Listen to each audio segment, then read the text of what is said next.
Hey everybody, this is Clancy Noct, your favorite wine aunt and author, and I'm in my FAFO era, and I just want to see if broadcasting YouTube is something that's interesting for me to do, something interesting for anyone to watch. I don't know, I can't think of any things that would be more boring than to stare at me, but that's me, and I'm with me all the time, and I think I'm taking myself for granted, so, you know. Anyway, I thought I would start off with a little bit of show and tell because I always watch TV and I see show and tell, but I can't remember ever doing a show and tell. So why not? I got something pretty fun to share. Today I am talking about my earring Magic Ken. You can see he is still in package. You can see I am a professional at showing things online. Here he is, earring Magic Ken. Very exciting, beautiful. You can see how he's got, you know, a nice purple mesh.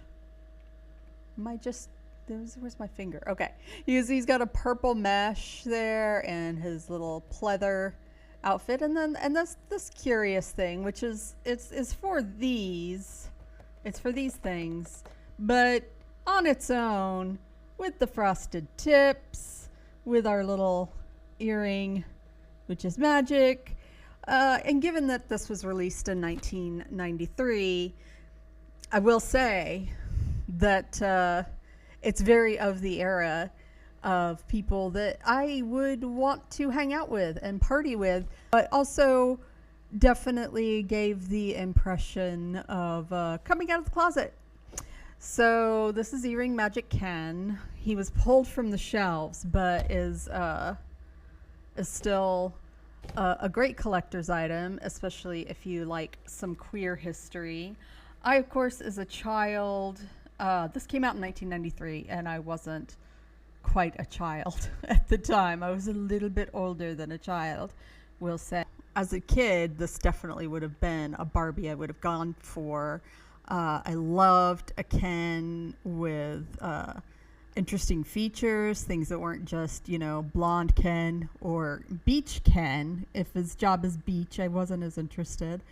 I liked a Ken with a little bit individuality, a little bit bit of personality, and of course, this is definitely a personality I was very into.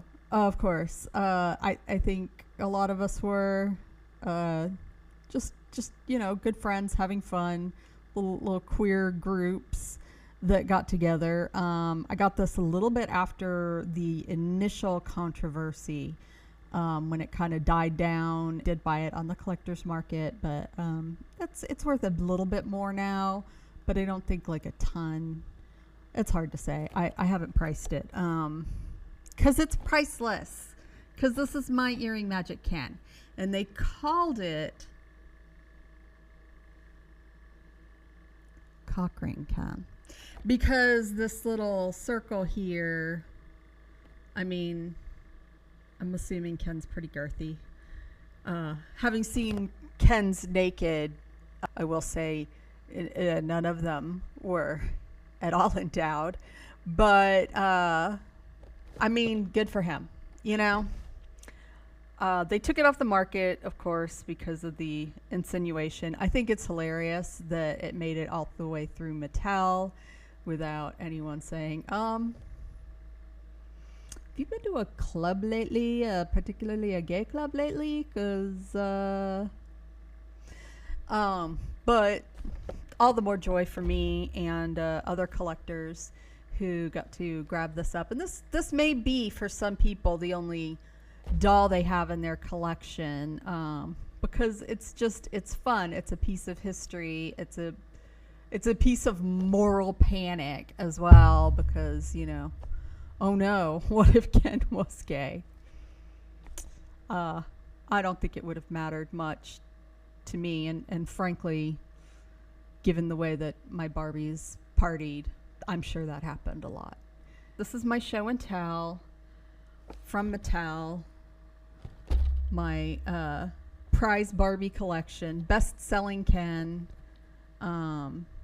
Maybe before the movie. I think after the movie, maybe there were more Mojo Dojo Kens that were up for sale, and certainly there were collector's items Kens that reflected a bit more of the inclusive nature of the way that that Barbie cinematic universe was made. And so you can buy, I guess, queer Ken dolls now, but in 1993 they didn't want that kind of smoke, and I don't understand it. It's funny because it's probably hard for a lot of people to imagine these kind of moral panics around plastic dolls, or maybe it isn't, because everything seems to be a moral panic lately for no particularly great reason, just too much time on your hands. I don't know. Yeah. This is my first show and tell. This is my Ken, and we hang out frequently.